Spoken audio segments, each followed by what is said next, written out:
Thank you so much for speaking to me. This Yeah, no problem. your journey on BMF has been so heartbreaking. I rooted for you from the very beginning. We know that Brian loves you, Kevin and Brian, and everybody loves each other. But I was wondering, did he feel like he was being seen by his father? I think no. I think that's probably what drove him to do some of the actions that he did and like what he ended up doing because what his dad thought was that he was like soft. And so he was thinking that he was being unseen because he wasn't living up to what his dad thought he should have been. So he did decisions that he thought his dad would want him to do, but it was overall not the decision that his dad wanted him to do. So it just ended up kind of making their relationship weird. But nah, I don't think Kevin was seen. Like I think that's what drove him to do some of the things that he did. Right. So one of the things that I was wondering as well with this, the relationship dynamic, I love the comic book aspect of it. He saw himself as a superhero and also his father as a superhero. Was the goal to reach him through comics, do you feel? Yes, I think he was trying to with the comics. I think he was trying to reach him through being himself at that point and doing what he likes and hoping that his dad also likes to do like what he likes. And eventually, he just kind of changed up his strategy and just changed to like doing what he thought only his dad would like and straying away from what he liked doing. By any chance, do you feel that Brian was at fault? Yes, I think it mostly is Brian's fault. Like Mhm. I mean, he didn't directly say for Kevin to do some of the things that Kevin did do, but I think what Kevin took it as is just him implying that he has to do some of these things to quote be a man and like be seen in his dad's eyes. So I think Bryant's words, if they had actually had like a talk about it, it would be a lot different than what the way Brian addressed it, which was a talk, but it was like a brash type, tough guy dad talk instead of a son to father talk. Do you feel that Brian was too distracted with his work, especially with BMF, in order to not pay attention to what you was actually saying to him? Yeah, 100%. I know one of the scenes was actually Kevin went to the police station after getting bullied, Mhm. and what Brian did was just ask what happened, hear what happened, kind of reprimand Kevin a little bit, and then go back to what he was doing at his job instead of actually making sure that his son was doing good and his son was okay and like addressing a topic. But he did like a little later by going to the school, but he still didn't really address it because even after that, he still yelled at his son for being too soft and like not wanting to tell on his bullies and stuff like that instead of asking his son like, "Are you okay? Like, are you actually good?" and things like that, and addressing it in like fixing the problem in a different way. But he just didn't. Did Kevin, do you feel that he had the capabilities of understanding what it was to not be so soft, or was he still in that learning process? 100% still in the learning process. I think at that moment, so he hadn't really been around Kevin, so everything in his life was always just like tough guy and he has to be serious about everything. But then Kevin came along and he has to kind of drop the tough guy act a little bit, and he didn't know how to do that. So he's trying to show. I'm guessing that's his version of like a soft dad and like a helpful dad, but wasn't Kevin's version of a soft type helpful dad. So he was definitely learning, and Kevin was trying to teach him, and it wasn't in time. When he stole the gun, was it the intention to kill that boy, or was it just I'm going to scare him? I think it was 100%. I'm gonna scare him, and then things just went south really, really fast, Mhm. and he ended up killing him. But I don't think I like, especially with the remorse and when he talked about it, he was like, "I grabbed the gun and I didn't mean to shoot him" or something like that. But he said it himself, like he didn't mean to kill him. He just wanted to like scare him off, show like, yeah, I can stand up for myself now, because he did before. He tried to stand up for himself by fighting him, and that didn't go out like his way at all. So threatening him instead, he thought maybe that was going to be like the better thing to do, and it just wasn't. Even with when he was in jail, do you think he understood the full gravity of the situation? Mm-mm. I think he thought his dad was going to handle everything and get him out by like next week, but he was just sitting in jail, just hoping that his dad was going to do that, just hoping his dad, because he knew his dad was a cop, and I guess Kevin just thinks like, oh, cop, he's a cop, he can just get rid of my charge. But nah, that's not what happened. He was just like waiting in jail. Just his dad was making all these promises and over and over he made the promises, and less Kevin had hope that the promises were going to be fulfilled. Does he still feel like he was loved in that moment, even though, you know, it was broken promise after broken promise after broken promise? I think, yeah, I think he's with love. I think he thinks his dad was trying at least, because in the note, like at the end, he says like, "I still love you" or something. And yeah, I think he thinks he still was loved, but he just knew that his dad wasn't going to get him out of there. Like he knew he didn't have the resources or the power to do that, so he just called it quits. We was never in jail with Kevin especially when he transferred over. We didn't Yeah. see those moments, and obviously it was hell for him. In those moments, do you think that his inability to probably protect himself is what ultimately led to him killing himself? Yeah, I think 100%. Like I think Kevin definitely would probably have wanted to stand up for himself, but just because his kind nature and just how he was raised and how he is as a person just stopped him from doing that. It just took whatever they dished out to him, hoping that he would be strong enough, like strong as his dad, to just take it and wait it out, but he couldn't. He just wasn't strong enough.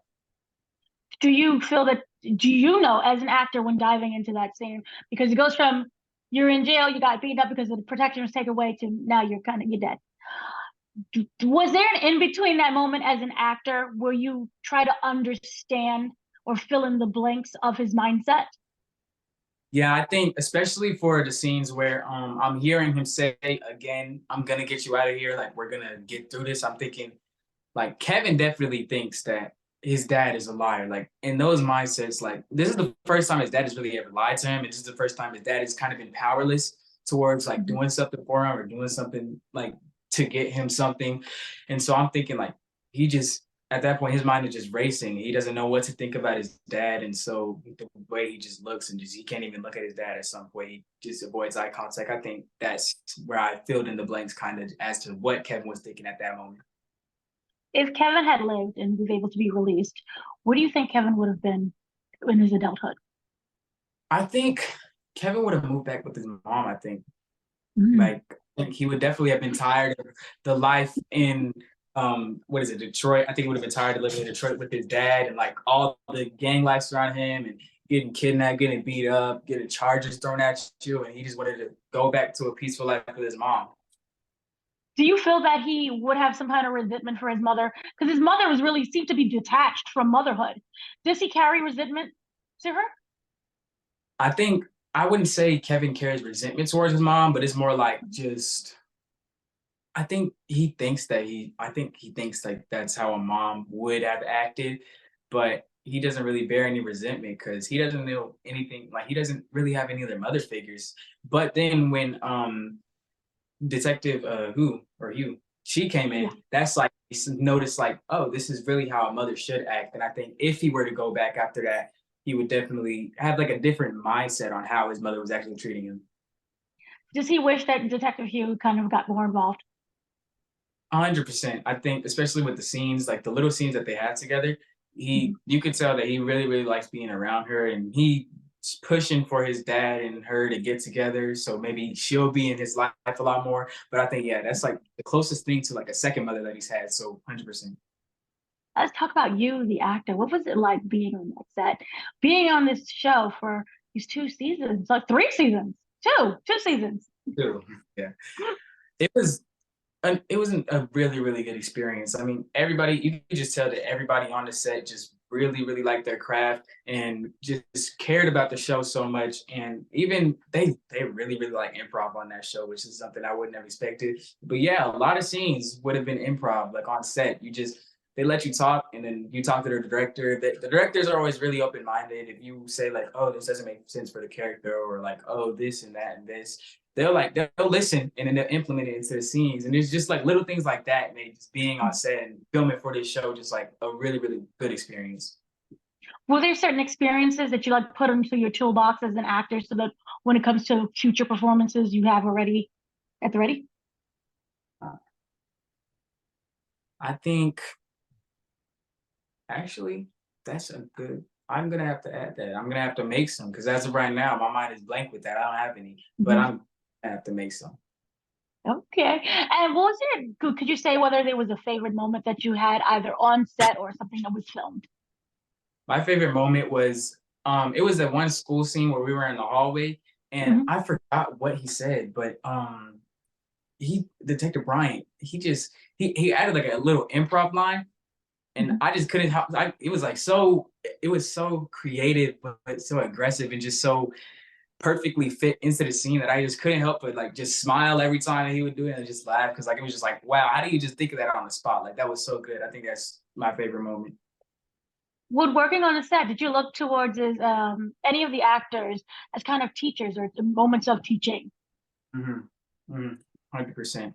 I think everybody that I work with in scenes, they're just teachers because everybody that I work with in the scene, they're 100% more experienced than me. Mhm. But I think they just help me figure out how to really act professionally on set, like how to just move things forward in a quick manner without doing a sloppy job and just how to actually improv and have it make sense and how it's like okay to talk to like the director and stuff and they're not just people that are 100 levels above you and they'll actually listen and things like that. Are there any particular projects or something that you're looking forward to either in the future that you would like to get involved with, whether it's action or romance or any kind of that movies, Oh, TV shows? psychological 100% for me. Psychological horror. I think it's Mm. just the the way that just messes with the audience's mind and it's just the thought that I'm actually doing that is just I don't know, it's just something about that. But also I just love psychological horror. Like most of my favorite movies are psychological horror, so I would Mhm. love to one. Is there a particular movie that you have that you've seen from other in the past that you have kind of learned from as an actor today? Hereditary. It's actually my favorite horror movie. It's a psychological horror, Hereditary, and it's just hearing the backstory and like how they acted on set and just the lines that they added and all of it. I just love it. Just I always try to implement that into when I want to improv, just how to like actually do it and have it make sense and have it be so creative and just so effortless. Oh, do you also do into writing as well to get into that kind of Mhm. I heard of like journaling to get into the character. I think the one thing that I think was really helpful with Kevin, I think that they kind of gave me like a journal for his character because the comic books they would progressively as the series went on and as Kevin's mindset like deteriorated, the comic book would get darker and darker. And so that would help me like look at oh how is Kevin feeling right now? Oh he's feeling like this because the comic would show that this is a dark moment for him or like this is a light moment for him and they would help me just look at how I'm supposed to act as Kevin and it's just really helpful. Okay, I like that. Um, so and also with doing that, with each scene, I was wondering, did you kind of map out his emotion or was it solely based on that comic strip? Because that in sense is a part of the character. He's able to speak without speaking, but through the comics. I think, yeah, I think I definitely, it was kind of both. I mapped him out because with Kevin, how I would act is just because we're kind of similar. Like I like comics a lot and Kevin likes Mhm. comics and that's a big part of his character. All I would do is just put myself into the mindset of how I would react if I was in a situation like this because we're so similar and act it out and also use the comics as sort of like a blueprint as to also how he's really feeling and how Kevin will react and also how I react. Like it makes it together a little bit. Okay. And then lastly, I was wondering, future projects, is there certain things that you're looking forward to or looking at you can talk about? Not that I could talk about actually. No, not that I could talk about, but there is something in the works right now that's been Oh, recently green. that's okay. Well, I look forward to seeing everything that you do in the future. You are absolutely superb in Thank you BMF. so You broke my heart. You really did. much. Sorry. That's okay. See, that's how good of an actor you are. Thank you so much for speaking to Thank you for having me. Thank you. me.